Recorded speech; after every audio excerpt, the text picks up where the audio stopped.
Қазақ тілі және әдебиеті пәні мұғалімі Хасан Оралхан Сайтқұлұлының елбасыға арнауы.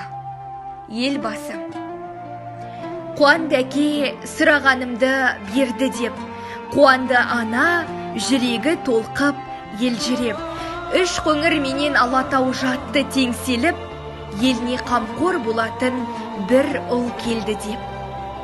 Алласы берді, ел жұрты аңсап күткенді, Алаштың жүгі өзіңе енді жүктелді, Абылайлардың жалғасы келді дегенде, еңкейген жұрттың еңсесі биіктіктелді.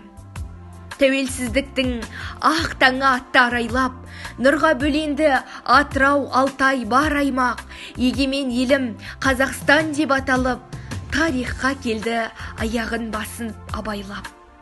Қазақтың аты әлемге солай тарады, сара жол менен арманға басып барады. Қас қағым сәтте арқаның әсем төріне бой көтергіздің Астана атты қаланы. 21 жаста бүгінде сол бір жас қалаң, қазақтың елін арманға кемел бастаған, тәуелсіздіктің белгісі болып тұрғандай, жайнаған әсем тұғыры биік Астана.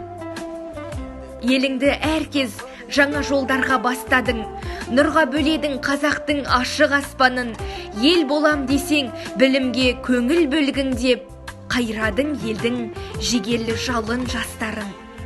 Бастауы болдың түркіден қалған қанағат, бүгінде жетті тарихтың ізін жағалап, батырлар менен бабадан қалған байтақ ел, Әбіштің ұлы Нұрсұлтан саған аманат.